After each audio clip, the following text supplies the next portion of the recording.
Mutiara Hikmah Official, menyingkap hikmah di balik sunnah.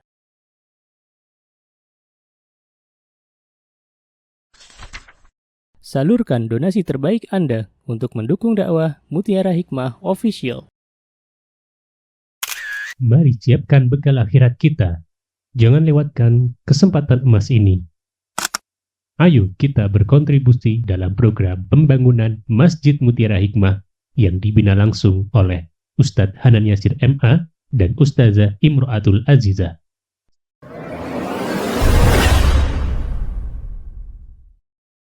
Baik ibu-ibu yang saya cintai karena Allah, mari kita belajar bersama-sama hadis yang kita pelajari selama ini, yaitu hadis yang mudah untuk dihafal, hadis ke-39. Boleh dibantu Ustazah Ummu Afgan, jazakillahu khairah.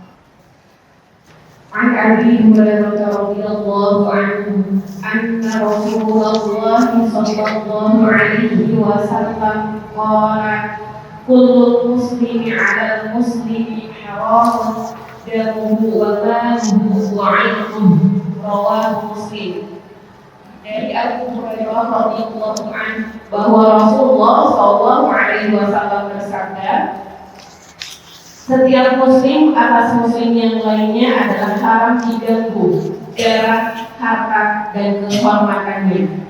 Hadis riwayat Muslim. Terima kasih, jazakillahu khair. Ibu-ibu yang saya cintai karena Allah, hadis ini, hadis ke-39 ini adalah potongan dari hadis yang cukup panjang. Jadi hadis kullul muslimi 'alal muslimi haramun damuhu wa maluhu wa 'irduhu, ini adalah potongan dari hadis yang bunyinya an Abi Hurairah radhiyallahu anhu qala Rasulullah sallallahu alaihi wasallam la tahasadu wa la tanajashu wa la tabaghadu wa la tadabaru wa la yabi' ba'dukum ala bai'i ba'din wa kunu ibadallahi ikhwana. المسلم أخو المسلم لا يظلمه ولا يخذله ولا يكذبه ولا يحقره التقوى هاهنا ويشير إلى صدره 3 مرات بحسب امرئ من الشر أن يحقر أخاه المسلم كل المسلم على المسلم حرام دمه وماله وعرضه رواه مسلم. Panjang ya hadisnya ya. Ini hadis aslinya begitu. Jadi perlu kita ketahui bahwa hadis yang kita pelajari ini adalah memang hadis yang intinya, gitu ya. Kenapa? Karena memang tujuan yang ditulis oleh muallif atau pengarang 100 hadis ini tujuannya adalah untuk dihafalkan, gitu ya. Maka dari itu, mari kita pelajari hadis yang aslinya. Ini hadis asli, hanya potongannya. Ya. Yang pertama dari Abu Hurairah radhiyallahu anhu. Kita tahu Abu Hurairah, beliau bernama Abdurrahman bin Sakhr, berasal dari kabilah Daus dari Yaman. Beliau berkata, Rasulullah sallallahu alaihi wasallam bersabda, "La tahasadu." Apa itu la tahasadu, ibu-ibu? Janganlah kalian saling hasad. Nah, ini penting ini. Ini nasihat untuk kita semuanya. Ya. Kenapa Rasulullah sallallahu alaihi wasallam mengatakan la tahasadu? Karena ternyata ketika kita diuji oleh Allah Subhanahu wa taala dengan gangguan syaitan, maka di antara gangguan syaitan kepada anak Bani Adam adalah untuk memiliki hasad kepada saudaranya. Ya, maka dari itu Rasulullah sallallahu alaihi wasallam memperingatkan kita semuanya agar tidak hasad, terutama kepada sesama saudara kita. Alasannya kenapa Rasulullah SAW tidak memperbolehkan kita hasad kepada saudara kita, terutama kepada kaum muslimin? Karena alasan yang pertama, tolong ini ditulis ya teman-teman, karena ini ilmu, dan iblis laknatullah ini biasanya mengganggu anak Bani Adam diawali dengan hasad. Saya akan ambil contoh satu. Awal mula ya pembunuhan yang ada di muka bumi ini peristiwa apa ibu-ibu? Peristiwa Qabil dan Habil, putranya Adam alaihissalam, Nabi Adam alaihissalam. Diawali dengan apa? Hasad, ya kan? Yang kedua, kisah kedua, disingkirkannya Nabi Yusuf alaihissalam, dimasukkannya Nabi Yusuf alaihissalam ke dalam sumur. Peristiwa apa yang melatar belakangi? Hasad, ya hasad. Maka banyak di dalam Al-Quran kisah-kisah yang mencontohkan kengerian hasad itu sendiri. Maka dari itu Rasulullah SAW melarang umatnya untuk berhasad kepada saudara sesama muslim dengan berbagai macam alasan. Para ulama mengatakan kenapa kita tidak boleh hasad ya akhwat? Yang pertama, karena ketika kita hasad berarti kita sedang protes kepada Allah Subhanahu wa taala. Kita tidak menerima takdirnya Allah Subhanahu wa taala. Kita tidak menerima keputusannya Allah Subhanahu wa taala. Padahal Allah Subhanahu wa taala yang telah membagi-bagikan rahmatnya kepada seluruh hambanya. Ya, ibu-ibu bisa lihat dalam surat Az-Zukhruf ayat 32. Ya, Allah Subhanahu wa taala berfirman, A'udzu billahi minasy syaithanir rajim. Bismillahirrahmanirrahim. Ahum yaqsimuna rahmata rabbik. Nahnu qasamna bainahum ma'ishatahum fil hayatid dunya wa rafa'na ba'dahum fawqa ba'din darajat liyattakhidha ba'dahum ba'dan sukhriya wa rahmati rabbika khairum mimma yajma'un.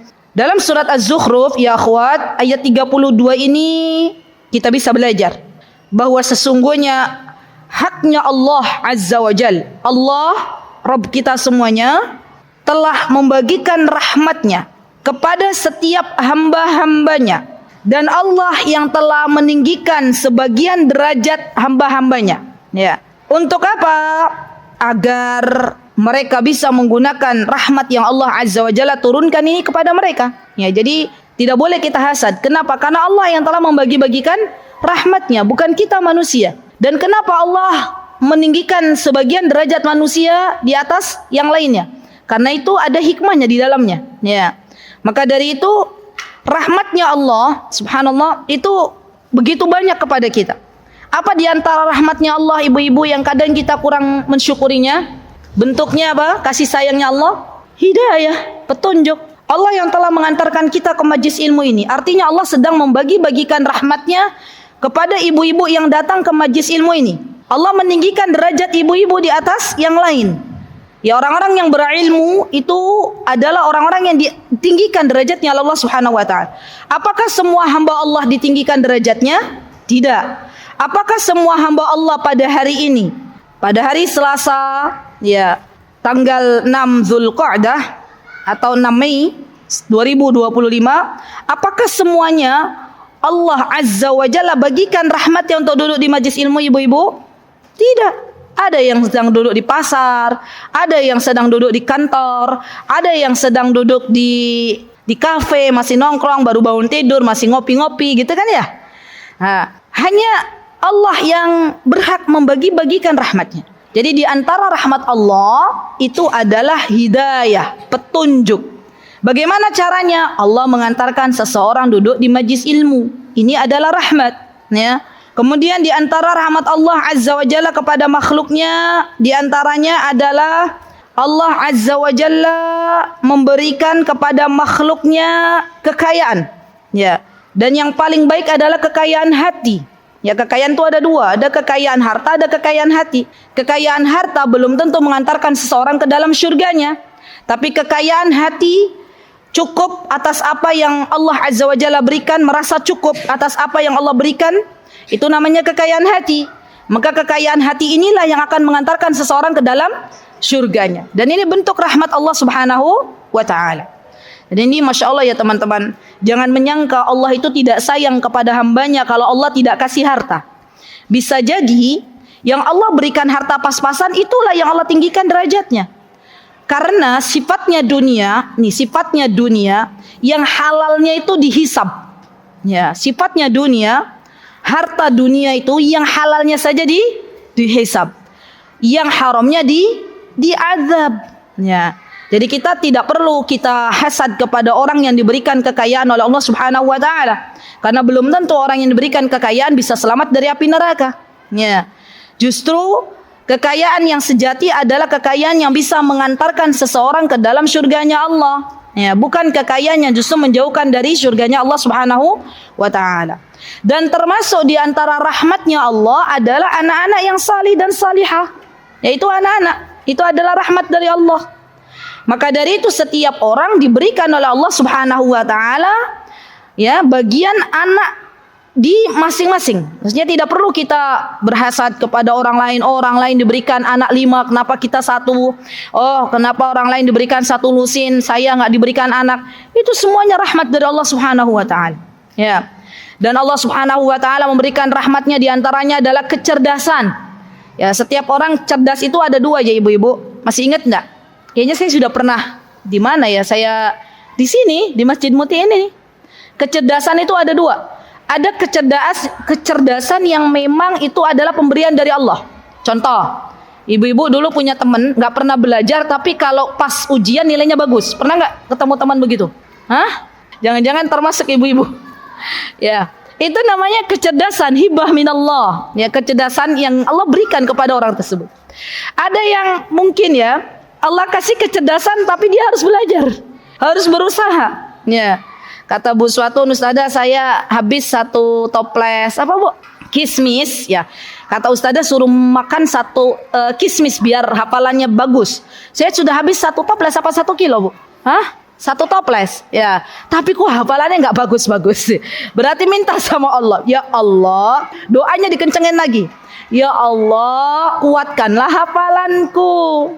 Ya, jadi tidak mengandalkan kismis saja ibu-ibu. Ya. Jadi yang namanya kuat hafalan itu namanya rahmat dari Allah Subhanahu wa taala. Dan beda-beda. Ada ibu-ibu yang baru menghafalkan 1 ayat langsung hafal. Ada yang udah 10, 20, 30 sampai 40. Dan semuanya baik. Loh Ustazah kok bisa? 30 baru hafal kok baik? Betul. Berarti Allah menginginkan ibu ini dapat pahala yang lebih banyak. Ya, bukankah 1 huruf Al-Quran ketika kita membacanya Allah balas dengan 10 kebaikan? Ya, hati-hati, jangan sombong. Teman-teman yang hafalannya cepat, kalau ngafal 2 kali, 3 kali udah langsung hafal, itu jangan merendahkan orang yang nggak hafal-hafal. Ya, karena bisa jadi orang yang nggak hafal-hafal ini justru Allah sedang menginginkan pahala yang banyak. Ya, jadi yang namanya kecerdasan itu adalah rahmat dari Allah, semua rahmat dari Allah.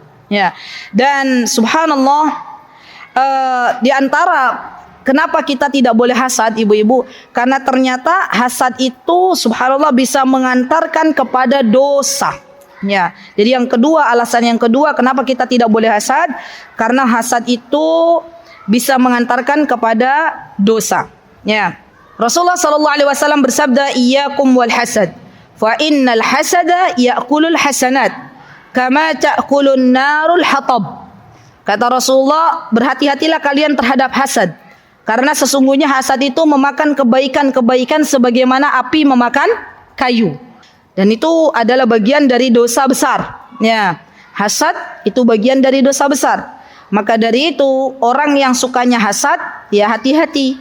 Kebaikan amal solih yang dilakukannya akan habis karena dia hasad kepada orang lain. Kemudian yang ketiga ya akhwat, ya. Orang yang hasad itu akan lebih cenderung tidak berbahagia.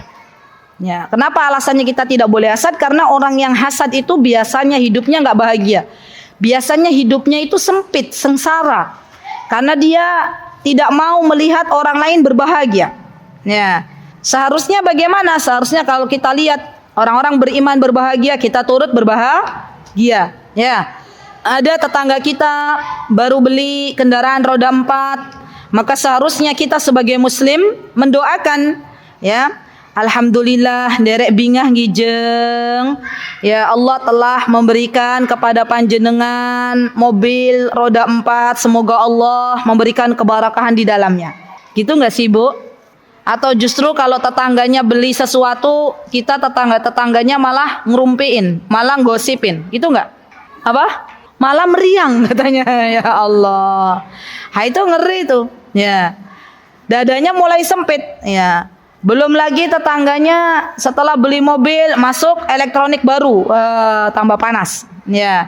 Sebaiknya bagaimana kita doakan? Allahumma barik, semoga apa yang Allah titipkan kepadamu menjadi sesuatu yang bisa mendekatkanmu ke dalam surganya Allah Subhanahu wa taala. Gitu ya ibu-ibu ya. Alasan yang keempat, kenapa kita tidak boleh hasad ya akhwat?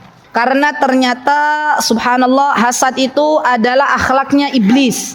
Hasad itu akhlaknya iblis. Subhanallah. Akhlaknya iblis dan juga akhlaknya orang-orang munafik. Dulu di zamannya Rasulullah sallallahu alaihi wasallam itu ada banyak orang-orang munafik. Ya. Di mana mereka itu mengatakan aku beriman, tapi ternyata di dalam dadanya menyimpan kebencian terhadap Islam. Ya, kira-kira ibu-ibu bahaya mana orang munafik atau orang yang dia mengatakan saya bukan Islam? Orang munafik. Kenapa? Karena orang munafik musuh dalam selimut.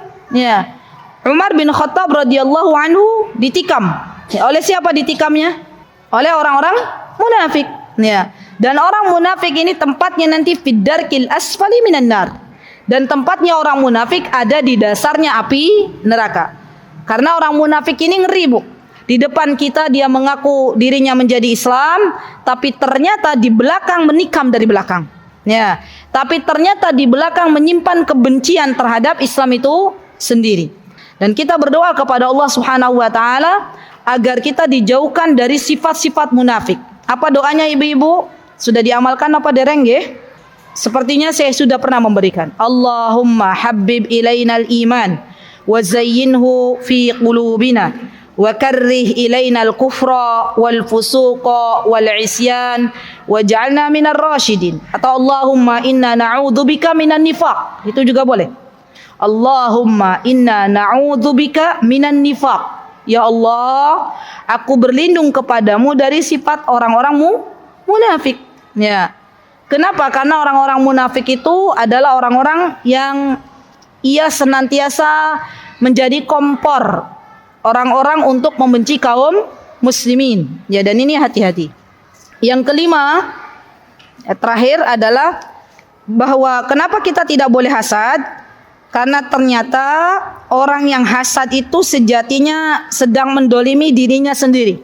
Orang yang hasad itu adalah orang yang pertama mendolimi dirinya sendiri. Kenapa? Karena seharusnya jiwa ini diberikan ketenangan, diberikan kebahagiaan. Tapi karena orang yang punya jiwa ini hasad, akhirnya menyengsarakan jiwanya itu sendiri. Ya. Jadi orang yang hasad itu sejatinya sedang mendolimi dirinya sendiri. Ya. Kenapa? Karena dia tidak bersyukur kepada Allah, karena dia memaksa anggota tubuhnya untuk tunduk kepada hawa nafsunya. Itu adalah orang-orang yang zalim. Dan orang yang hasad itu hidupnya tidak akan berbahagia. Jenis-jenis hasad ya ibu-ibu, ini penting banget ya. Kenapa? Karena terkadang ada orang yang tidak tahu ilmu ini akhirnya masuk ke dalam hasad yang akan saya sebutkan. Yang pertama, jenis hasad itu ini yang paling parah nih. Orang hasad dengan mengharapkan kenikmatan hilang dari orang yang dihasadi. Jadi orang yang hasad yang pertama adalah menghilangkan kenikmatan yang ada pada diri orang lain. Dan ini merupakan tanda busuknya hati seorang muslim. Jadi kalau ada orang, subhanallah, dia hasad kepada orang lain dan menginginkan nikmat yang ada pada diri orang lain ini hilang, maka ini adalah hasad yang paling buruk. Ya. Yang kedua, jenis hasad yang dia tidak berusaha untuk menghilangkan kenikmatan dari orang lain. Ya, kalau yang pertama kan dia berusaha menghilangkan kenikmatan tuh gimana caranya biar hilang dari orang tersebut, entah itu memfitnah, entah itu apa menghina dan lain sebagainya. Kalau yang kedua ini lebih mending, ya lebih mending, tapi juga nggak boleh. Dia hasad kepada orang lain, tapi sejatinya dia tidak menginginkan kenikmatan itu hilang dari orang lain. Memang ada ustazah, ada. Contohnya apa? Misalnya, contohnya dalam hati dia tidak suka melihat kondisi orang lain sedang berbahagia. Tapi dia nggak tahu harus bagaimana. Ya, Dia nggak tahu harus bagaimana menghilangkan rasa itu. Ada kan yang begitu? Berarti ini menandakan hatinya lagi sakit. Ya. Kalau yang pertama tadi, dia ingin menghilangkan kenikmatan yang Allah berikan kepada orang lain, berusaha ada actionnya untuk menghilangkan bagaimana caranya, entah itu memfitnah dan sebagainya, berarti itu menunjukkan hatinya sudah mati. Yang kedua ini hatinya belum mati tapi sakit. Ya. Dia kalau melihat orang lain berbahagia nggak suka aja. Ya, ada orang lain buka cabang baru, usahanya selalu dia nggak suka. Ya. Tapi dia sadar bahwa itu tuh nggak boleh. Hanya saja dia bingung cara menghilangkannya bagaimana, gitu loh. Ada rasa dalam dirinya. Dan ini juga tidak diperbolehkan. Hanya lebih ringan daripada yang pertama tadi. Ya, subhanallah. Dan yang ketiga, ibu-ibu, ada orang yang dia hasad kepada orang lain dan menginginkan dirinya sama seperti orang yang dihasadi. Yang pertama, berusaha menghilangkan.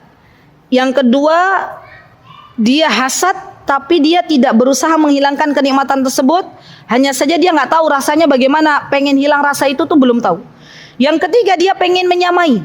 Ya, pengen menyamai orang yang dihasadinya. Ya. Dan biasanya ya ibu-ibu, biasanya orang hasad itu kalau pengen menyamai itu biasanya yang satu profesi. Ya, maksudnya gimana? Contoh, apa yang satu profesi? Guru. Guru hasadnya biasanya dengan siapa? Dengan guru lain, iya enggak? Pejabat hasadnya dengan siapa? Dengan pejabat lain. Karyawan hasadnya dengan karyawan lain. Mungkin enggak guru hasadnya dengan orang yang berprofesi sebagai kuli bangunan? Mungkin tidak. Ya. Kenapa? Karena dia mengatakan, ya saya sama orang kuli bangunan berbeda, gitu nggak ibu-ibu? Ya, hasad itu akan muncul dengan satu profesi. Dokter akan hasad kepada siapa? Akan hasad kepada sesama dokter. Penuntut ilmu, subhanallah, akan hasad kepada siapa, Bu? Kepada sesama penuntut ilmu. Ya, hati-hati. Apakah penuntut ilmu ada hasad yang setan bisikkan untuknya? Ada. Ya, kepada siapa? Sesama penuntut ilmu. Ya, maka dari itu ibu-ibu penting bagi kita sebagai seorang penuntut ilmu ketika kita melihat kelebihan yang ada pada diri sesama penuntut ilmu, kita katakan Masya Allah, Allahumma barik, saya lihat engkau Masya Allah rajin dalam datang ke majlis ilmu, Masya Allah engkau mencatat, Masya Allah banyak sekali, Allahumma barik, saya doakan semoga ilmu yang Allah beri menjadi barakah, gitu kan Bu? Ya, jangan kita berusaha menghilangkan kenikmatan itu dari diri orang lain. Kalau kita lihat, Masya Allah, Allahumma barik, ada teman kita yang bacaan Al-Qurannya bagus. Nah, hati-hati ini. Maka apa yang kita lakukan? Misalnya kita nyetor hafalan Quran, surat Al-Fatihah, nggak benar-benar. Masya Allah, Allahumma barik, teman kita sudah di juz 29. Masya Allah. Kita masih berjalan di tempat surat Al-Fatihah karena nggak benar-benar. Ya. Teman kita sudah lari di juz 29. Ya. Kira-kira Bu, jujur ya Bu, ada nggak di dalam hati teman-teman tuh kalau ngelihat ya temennya Masya Allah udah lari kencang itu, ada nggak rasa, oh dia enak banget ya? Gimana Bu? Malu? Ada nggak rasa pengen? Ada, ya Masya Allah. Nah caranya gimana? Ya caranya belajar. Nanti ada dua orang yang boleh kita hasadi. Ya, jangan sampai kita melihat teman kita yang Masya Allah, Allahumma barik, hafalannya bagus, setor ke gurunya lebih rajin, kemudian kita na'udzubillah summa na'udzubillah memfitnah teman kita di hadapan guru kita. Na'udzubillah summa na'udzubillah. Ya, makanya Masya Allah ya, saya dan putri saya itu melihat kalau kita masuk halakoh dengan guru-guru orang Timur Tengah, itu semua yang baca tuh diapresiasi. Ya, semua yang baca diapresiasi. Mau bacaannya bagus, Masya Allah, mumtazah, Allahumma barik, kata gurunya. Yang bacaannya masih ya ta-ta-ta atau ya ta-ta-ta, masih banyak salah-salahnya ada juga. Ya, terutama di halakoh Masjid Nabawi. Jadi saya kira halakoh di Masjid Nabawi itu yang levelnya sama-sama semua, ternyata enggak. Ya, kalau penuh ya gurunya asal dikasih. Dan di situ banyak, ya, ada yang pemula, ada yang sudah juz berapa gitu ya, Masya Allah. Dan biasanya kalau yang masih pemula sama gurunya didoakan, Allah yaftah alaik, semoga Allah membukakan untuk engkau ilmu, semua didoakan, Masya Allah. Apa tujuannya? Agar semua bisa termotivasi. Ya, tidak ada yang saling bersaing. Ya, kalaupun ada yang saling bersaing, tentunya bersaing dengan cara yang baik. Ya, masya Allah. Jadi teman-teman, saya ingin berikan tips. Ya, kalau kita pengen istiqomah baca Al-Quran, ya, kalau kita pengen istiqomah baca Al-Quran tiap hari, pengen belajar Al-Quran tiap hari, agar senantiasa bacaan Al-Quran kita lebih baik daripada hari sebelumnya, maka ikut halakoh. Ya, ikut halakoh Quran. Dengan siapa kita ikut halakoh Quran? Kalau memungkinkan dengan orang-orang yang memang sanadnya sudah jelas, ya, punya track record yang bagus. Ya, oh beliau itu pernah belajar dengan syekho ini. Oh beliau pernah belajar dengan guru ini. Nah teman-teman belajar. Ya, syukur-syukur. Ya, alhamdulillah kalau teman-teman langsung belajar dengan guru-guru dari Timur Tengah. Ya, duduknya kita di majlis ilmu, kita dapat doa yang banyak, masya Allah. Tapi gimana? Oh saya nggak bisa bahasa Arab. Ambil yang jalur orang Indonesia. Ya, itu insya Allah sudah ada. Ya, jadi bahkan yang halakoh dari Mesir itu juga ada halakoh orang Indonesia. Saking banyaknya orang Indonesia, dibuatkan halakoh orang Indonesia. Biasanya di situ ada penerjemahnya. Masya Allah ya. Semoga Allah mudahkan bagi teman-teman, bagi kita semuanya untuk terus belajar Al-Quran dengan semangat ya, karena sesungguhnya Al-Quran akan menemani kita baik ketika kita masih hidup ataupun ketika kita berada dalam kubur atau kita ketika berada di mahsyar, maka Al-Quran ini akan membela kita. Ya, jangan jauh-jauh dari Al-Quran, jangan jauh-jauh dari Al-Quran. Ya, sesungguhnya Al-Quran itu akan memberikan syafaat kepada pemiliknya, kepada orang yang selalu dekat dengan Al-Quran. Ya, baik. Kemudian teman-teman, caranya bagaimana? Ya, caranya gimana? Kalau kita ternyata masih ada rasa hasad kepada orang lain. Ya, gimana nih caranya? Yang pertama, kita ikut turut mendoakan. Kalau kita terlanjur hasad kepada orang lain, maka caranya banyak-banyak mendoakan orang yang kita hasadi. Jadi kita doakan, ya Allah, semoga keberkahan kau berikan kepada fulana. Ya, itu caranya. Yang kedua, kita minta kepada Allah agar Allah mencabut rasa hasad ini dari dalam diri kita. Ya. Karena hasad itu nyesek, gitu ya, sempit dada-dada kita. Kalau kita tetap hasad, maka kita minta kepada Allah agar Allah cabut rasa hasad kepada saudara sesama kaum muslimin. Yang ketiga, berikan hadiah. Ya, kalau kita membenci seseorang karena kita hasadi, kasih hadiah. Ya. Kenapa? Karena dengan kita memberikan hadiah, maka Allah akan timbulkan rasa cinta. Tahadu tahabu. Salinglah beri hadiah, maka Allah akan berikan rasa cinta. Subhanallah. Dan yang keempat adalah kalau kita terlanjur sudah menghasadi orang lain, ya sudah lama, apalagi misalnya orang yang kita hasadi sudah meninggal dunia, ya, maka kita boleh menyebut-nyebut kebaikannya. Masya Allah. Kita boleh menyebut-nyebut kebaikannya dan mendoakan untuk orang yang sudah meninggal dunia. Itu diantara tips dari para ulama ya teman-teman, agar kita dijauhkan dari sifat hasad. Baik. Poin yang selanjutnya, siapa yang boleh kita hasadi? Tadi saya sudah spill ya. Ada dua orang, kata baginda Rasulullah SAW, yang boleh kita hasadi. Dan ini namanya bukan hasad. Namanya kalau di dalam dunia ilmu namanya ghibtah. Ghibtah, bukan hasad. Ghibtah itu kita pengen seperti orang tersebut dengan cara kita berdoa kepada Allah Subhanahu wa taala. Siapa saja, kata Rasulullah, la hasada illa fitsnain. Tidak ada hasad kecuali kepada dua orang. Yang pertama, rajulun atahullahu malan. Seorang laki-laki yang dia diberikan harta oleh Allah, seorang perempuan sama aja yang telah diberikan harta oleh Allah Subhanahu wa taala. Fasullita ala halakatihi fil haq, dan dia menghabiskan subhanallah hartanya di jalan Allah Subhanahu wa taala. Masyaallah. Wa rajulun atahu Allahul hikmah, dan seorang laki-laki atau seorang perempuan diberikan oleh Allah hikmah. Dan kata para ulama yang dimaksud hikmah ini adalah ilmu. Fa huwa yaqdi biha wa yu'allimuha. Lalu orang ini berhukum dengan ilmu yang Allah berikan dan mengajarkannya juga kepada orang lain. Masya Allah.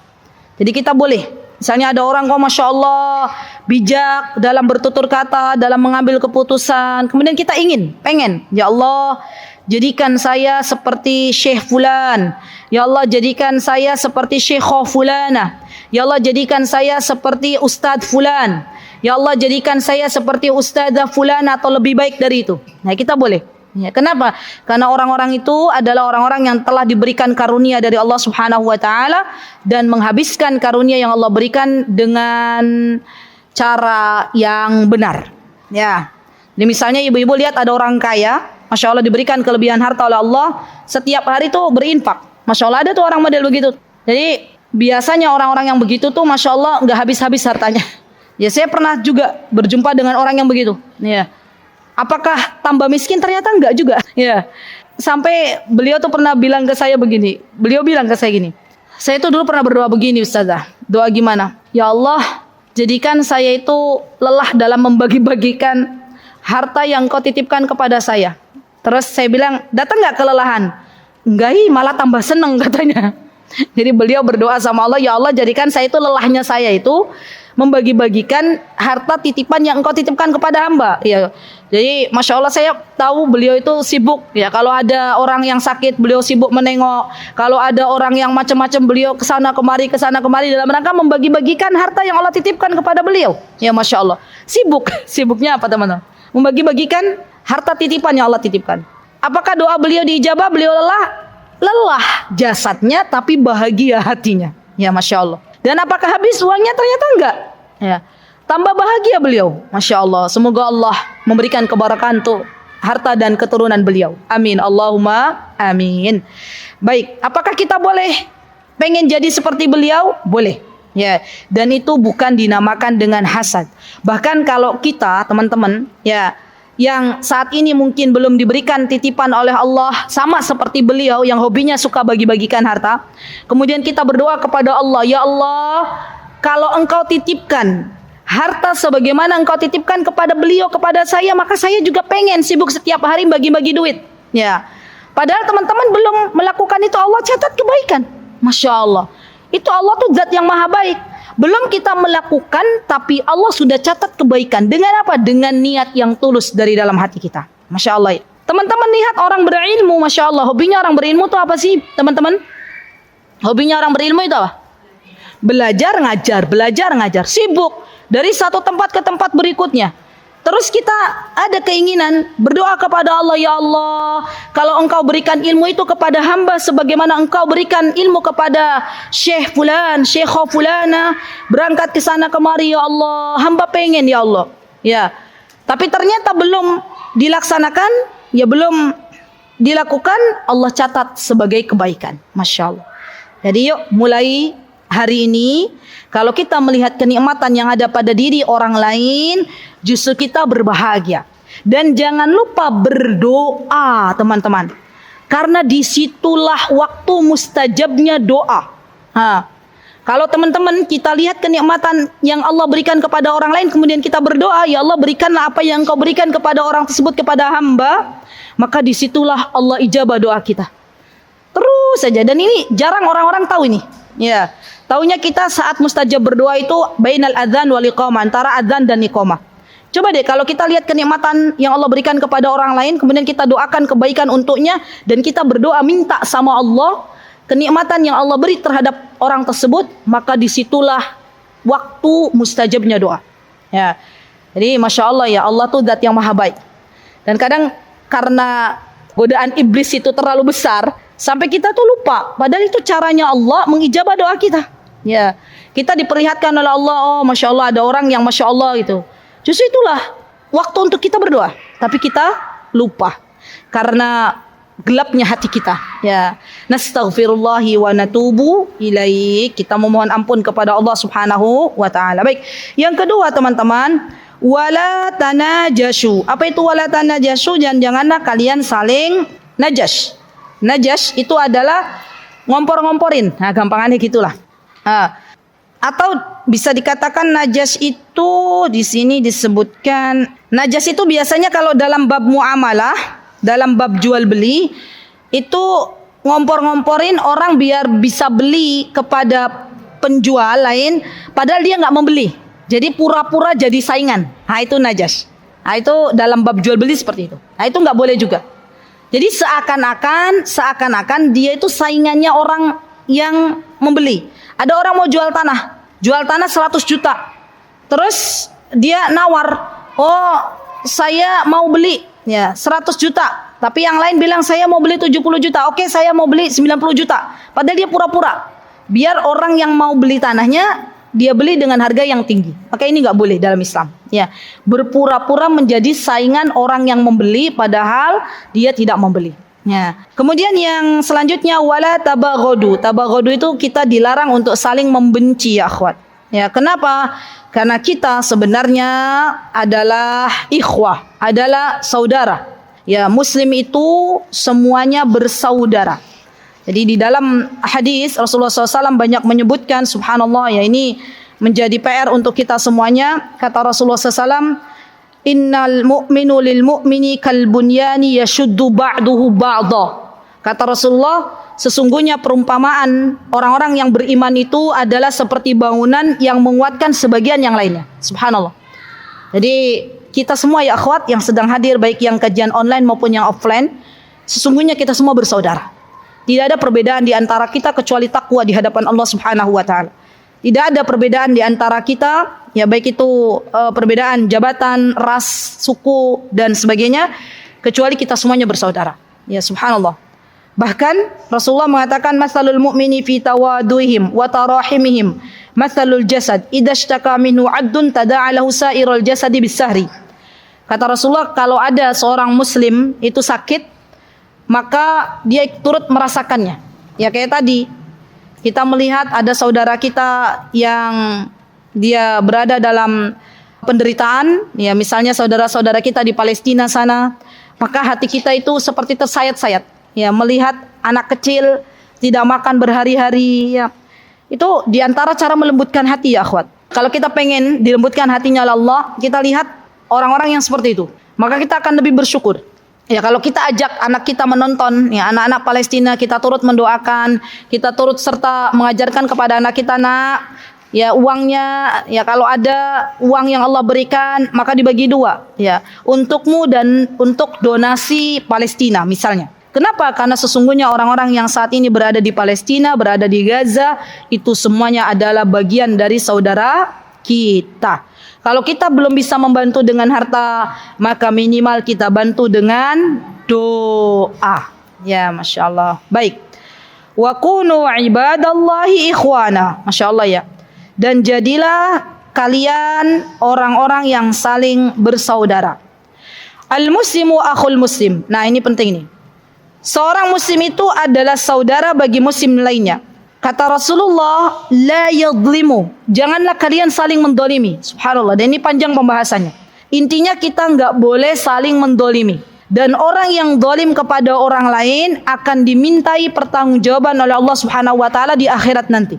Kita minta kepada Allah agar ketika kita nanti meninggal dunia menghadap Allah Subhanahu wa taala, maka urusan kita dengan sesama hamba Allah bereskan di dunia. Ya. Kenapa ya akhwat? Karena di akhirat kalau kita masih dolim kepada orang lain, waliyadzubillah, ya, baik itu dengan lisan kita, baik itu dengan sikap kita, baik itu dengan keadaan kita, maka sesungguhnya orang-orang yang saling mendolimi akan didatangkan oleh Allah Subhanahu wa taala di akhirat dan mereka akan diadili oleh Allah Subhanahu wa taala. Ya, wala yakhdulu. Ya, seorang muslim itu tidak boleh saling menelantarkan. Ya, tidak boleh. Ya, ada orang muslim yang dia butuh bantuan misalnya, ya datang kepada kita, sudah kita bantu selagi dia adalah orang muslim. Kok bisa kayak gitu? Ya, kenapa? Ya karena Rasulullah SAW yang memerintahkan kepada kita. Wala yakdzibu. Ingat ya, tidak boleh juga kita saling membohongi.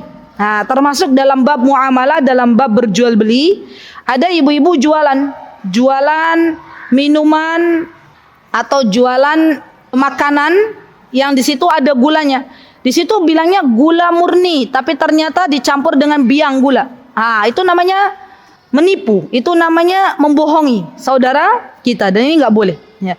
Kenapa banyak sekarang ibu-ibu kerusakan di mana-mana ibu-ibu? Kenapa sekarang banyak kerusakan di mana-mana? Karena banyak orang nggak jujur. Nggih mboten? Jembatan baru dibangun, ya belum setahun sudah runtuh.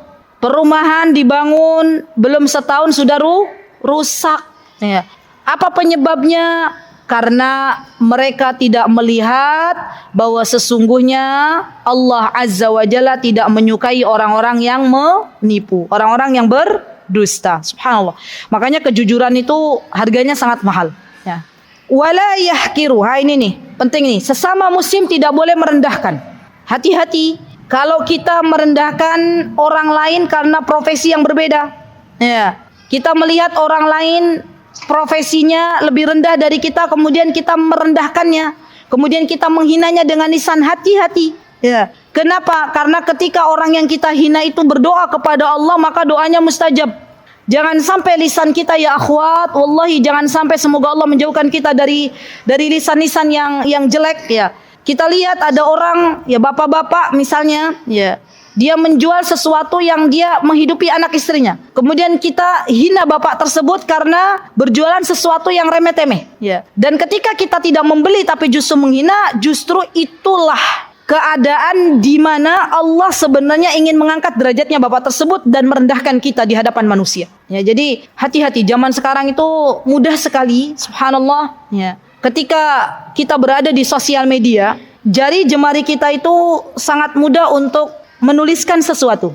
Maka sebelum kita menuliskan sesuatu, diingat-ingat lagi. Jangan sampai kita merendahkan orang lain karena masalah dunia. Ya, kenapa? Karena sesungguhnya dunia ini hanyalah titipan dari Allah Subhanahu wa taala. Mudah bagi Allah untuk mengambil harta yang Allah titipkan kepada kita dalam waktu sekejap. Ya, mudah bagi Allah untuk menghancurkan bisnis kita dalam waktu sekejap. Ya, semua adalah titipan dari Allah Subhanahu wa taala. Baik, at-taqwa hahuna, kata Rasulullah. Takwa itu ada di dada. Sampai beliau bilang 3 kali, at-taqwa hahuna, at-taqwa hahuna, at-taqwa hahuna. Kata Rasulullah, takwa itu bukan ada pada lisan. Jadi kita tidak perlu mengucapkan saya itu orang bertakwa, gitu ya. Cukup ya kita tahu bahwa Allah zat yang maha melihat. Cukup kita mengatakan bahwa Allah Subhanahu wa taala ya senantiasa mencatat amal ibadah kita, kata Rasulullah. Ya. Jadi, Masya Allah ya, ketika seseorang itu hatinya baik, maka Allah Subhanahu wa ta'ala akan memperbaiki semua jasadnya.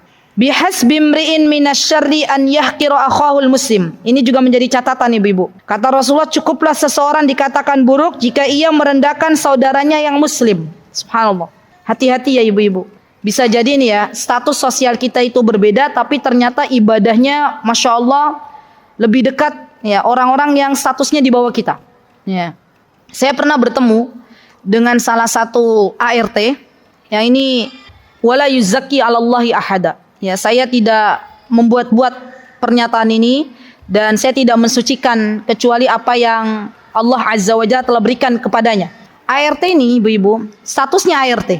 Tapi ternyata Masya Allah, Allah berikan rahmatnya kepada beliau. Kalau sudah selesai masak, sudah beres, beliau langsung sholat duha. Ya, Masya Allah. Jadi masak sebelum pukul 11 sudah beres, itu beliau sholat duha. Dan beliau Allah berikan rahmat, Masya Allah, dimampukan oleh Allah untuk berpuasa Daud. 1 hari puasa, 1 hari enggak. Dan beliau diberikan rahmat oleh Allah Subhanahu wa ta'ala untuk bangun setiap malam. Masya Allah. Pada statusnya ART. Ya. Maka bisa jadi kita dan beliau yang statusnya sebagai ART ternyata derajatnya lebih mulia beliau daripada kita. Ya, Masya Allah. Dan yang lebih unik lagi, Masya Allah, beliau itu tidak pernah, ya, yang saya tahu, tidak pernah banyak berharap dengan apa yang Allah berikan kepada orang lain. Kalau beliau tidak ada uang misalnya untuk keperluan yang mungkin beliau akan temui di kemudian hari, beliau akan mengatakan, ya, nanti juga ada rizkinya. Dan betul ketika beliau misalnya mau menikahkan anaknya, Allah datangkan rizki. Masya Allah. Begitu yakin beliau kepada Allah Subhanahu wa ta'ala. Begitu berharap beliau kepada Allah Subhanahu wa ta'ala. Sehingga apa yang beliau harapkan kepada Allah, Allah datangkan dari arah yang tidak duga-duga. Masya Allah. Ya Allahumma barik. Jadi kita tidak boleh melecehkan, merendahkan orang lain karena hanya status yang berbeda dengan kita. Orang yang diberikan status sosial yang lebih tinggi di hadapan manusia, belum tentu dia mulia di hadapan Allah Subhanahu wa taala. Kita toh nanti sama-sama ya, ketika kita meninggal dunia kita hanya memakai kain kafan, dan kain kafan kita sama warnanya putih. Ya. Kain kafan yang akan menemani kita juga tidak ada apanya, Bu? Sakunya, ya. Apa yang Allah berikan kepada kita pada hari ini sesungguhnya adalah titipan dari Allah Subhanahu wa taala. Maka sering-sering kita mengucapkan alhamdulillahilladzi bi ni'matihi tatimmus shalihat. Alhamdulillah hadza min fadlillah. Alhamdulillah ini semuanya karunia dari Allah Subhanahu wa taala. Qarun, ibu-ibu ingat kisah Qarun? Qarun yang diberikan harta oleh Allah Subhanahu wa taala, tapi dia mengingkari Allah. Apa yang Allah berikan kepadanya? Allah tenggelamkan Qarun dan hartanya di dalam bumi. Makanya kalau ada orang menemukan harta disebut harta karun. Ya. Itu asal muasalnya dari Qarun, Bu. Firaun diberikan jabatan oleh Allah Subhanahu wa taala menjadi seorang raja di Mesir sana. Tapi ternyata dia sombong. Dia mengatakan bahwa akulah yang membuat sungai-sungai yang ada di hadapan kalian, sungai-sungai Nil, ya. Akulah yang mengalirkan air-airnya, kata Firaun. Maka Allah Subhanahu wa taala jadikan Firaun yang sombong itu dengan jabatannya, Allah jadikan Firaun ditenggelamkan ya di Laut Merah, dan Allah jadikan jasadnya sampai sekarang masih ada untuk dijadikan pelajaran bagi kita semuanya. Gitu ya. Masya Allah. Baik. Kemudian terakhir ibu-ibu, apa kata baginda Rasulullah? Kullul muslimi 'alal muslimi haramun. Sesungguhnya ya Masya Allah, setiap muslim atas muslim lainnya itu haram. Maksudnya haram itu apa? Tidak kita boleh lakukan apanya yang diharamkan Allah. Damuhu, apa dam? Darahnya. Wa maluhu, hartanya. Wa irduhu, dan harga dirinya. Saya akan menjelaskan insyaallah satu persatu. Yang dimaksud dengan darah maksudnya adalah kita sesama muslim tidak boleh saling membunuh. Ya, kita sesama muslim tidak boleh saling membunuh kecuali apa-apa yang Allah Azza wa Jalla perintahkan. Misalnya dalam kasus peperangan, ya misalnya, maka seorang muslim boleh membunuh musuhnya, ya. Tapi tidak dalam kasus-kasus yang lain. Atau misalnya seorang muslim boleh membunuh saudara muslim lainnya karena qisas, ya. Qisas itu seorang yang membunuh seseorang kemudian dia dibunuh. Ya, hukuman atas apa yang telah dilakukannya. Berarti itu sesuatu yang memang diperbolehkan oleh Allah Subhanahu wa taala. Terakhir, saya mendengar ada kisah yang dilakukan oleh warga Yaman ya kepada seseorang yang telah membunuh saudaranya. Ya, itu di Yaman ternyata ditegakkan juga. Yang saya tahu itu kisah ini dilakukan di Saudi. Ya, tapi ternyata saya mendapatkan kabar bahwa ternyata di Yaman saat ini sudah ditegakkan yang namanya qisas. Ya. Kenapa Ustazah qisas kok ditegakkan? Itu kan mengerikan hukumannya. Allah Subhanahu wa taala menjelaskan bahwa di dalam qisas itu ada pelajaran bagi orang-orang yang berpikir. Ya. Orang kalau sudah ditegakkan qisas mau bunuh orang itu mikir-mikir. Ya. Sekarang kenapa banyak pembunuhan di mana-mana ibu-ibu? Karena orang yang membunuh hukumannya tidak berat. Ya. Maka dari itu jiwanya seorang muslim pada hari ini tuh begitu murah. Ya, berbeda ketika di masa Nabi kita Muhammad sallallahu alaihi wasallam. Ya, baik. Kemudian tentang harta. Ya. Di dalam Islam, ibu-ibu, sesungguhnya ketika seorang muslim dia punya harta, maka kita tidak diperbolehkan untuk mengambilnya. Ya. Jadi dalam Islam, kalau ada seorang muslim mengambil harta sesama muslimnya dengan cara yang tidak dibenarkan, maka itu namanya mencuri.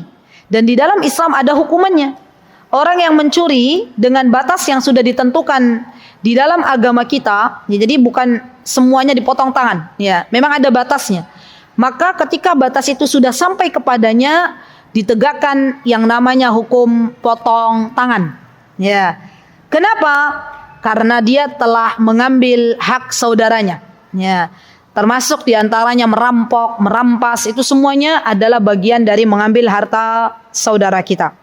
Yang ketiga, ya akhwat, kita dilarang untuk mencemarkan nama seseorang. Ya, kita dilarang untuk menginjak-injak harga diri seorang muslim. Contohnya apa? Yang berkaitan dengan hukuman yang ada dalam Islam. Contohnya adalah ketika seorang muslimah menuduh wanita baik-baik penzina. Ya, berarti ini kan telah menjatuhkan harga dirinya. Hati-hati. Kalau ada orang, ya, dia dituduh berzina oleh seseorang, maka orang yang menuduh di dalam Islam yang harus mendatangkan 4 saksi. Dan 4 saksi ini, ibu-ibu, harus benar-benar melihat kejadiannya. Ya, bukan ada laki-laki masuk ke dalam rumahnya kemudian dikatakan oh dia berzina, enggak.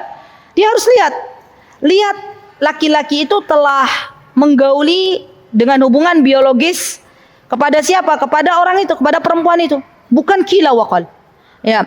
Kalau sampai enggak ada bukti nyata, maka orang yang menuduh perempuan baik-baik ini berzina dalam Islam ada namanya hukuman yang dinamakan dengan apa, Bu? Qadhf, bukan rajam. Qadhf. Qadhf itu apa? Qadhf itu adalah hukuman yang diberikan kepada seseorang yang menuduh wanita baik-baik di dalam Islam berzina. Makanya hati-hati nih ibu-ibu. Jangan sampai ya orang dituduh berzina padahal bukti belum nyata tapi kita ikut-ikutan memviralkan. Zaman sekarang kan ada tuh banyak. Ya. Misal contoh ada orang lagi di dunia politik yang satu pengen disingkirkan, itu biasanya ada fitnah tuh. Ya, didatangkan seorang wanita yang dia mengaku-ngaku dirinya telah dizinai atau telah digauli oleh laki-laki fulan misalnya. Padahal itu fitnah. Dan kita kalau belum tahu bukti-bukti yang nyata belum ada, baru qila waqal, media masih memutar bolak-balikan kejadian, maka kita tidak perlu untuk meributkannya. Kita tidak perlu untuk menyebarkan berita-berita yang belum tentu kebenarannya. Hati-hati. Kalau sampai ternyata kejadian itu tidak benar dan kita sudah nge-share berita bahwa bapak fulan, ibu fulana, dia berzina dengan pak fulan, bu fulana, maka kita harus mempertanggungjawabkan apa yang telah kita bagikan di hadapan Allah Subhanahu wa taala. Kemana kita akan memberikan pahala kepada orang yang kita tuduh? Ya nanti di akhirat. Maka hati-hati. Di zaman yang penuh fitnah ini ibu-ibu, kalau mau berkata-kata pikir-pikir lagi. Kalau mau nge-share berita, pikir-pikir lagi. Ya. Karena hari ini nih zaman yang mana kebenaran dibolak-balik jadi kesalahan, ya. Kesalahan, kebatilan dibolak-balik jadi kebenaran. Ya, sibukkan diri kita dengan berbagai hal yang bermanfaat, maka niscaya Allah akan jauhkan kita dari hingar-bingar berita-berita yang itu tidak mendekatkan diri kita dengan Allah Subhanahu wa taala. Saya yakin orang-orang yang Allah selamatkan di dunia ini adalah orang-orang yang menyibukkan dirinya dengan berbagai macam amal soleh. Kenapa sampai ada orang terjerembab ya dalam dunia memfitnah dan sebagainya? Karena memang dirinya tidak menyibukkan diri dengan berbagai macam amal soleh yang bisa mendekatkan diri di hadapan Allah. Atau mungkin bisa terjadi, kenapa kok ada fitnah menimpa bu fulana, menimpa pak fulana? Allah sedang menginginkan kebaikan untuknya. Ya. Dan itu bagian dari takdirnya Allah Subhanahu wa taala. Jadi semua kejadian di dunia ini ibu-ibu tidak akan terjadi kecuali semuanya atas kehendak Allah Subhanahu wa taala. Dan semua yang Allah berikan kepada manusia, kepada hambanya itu pasti ada hikmah di dalamnya.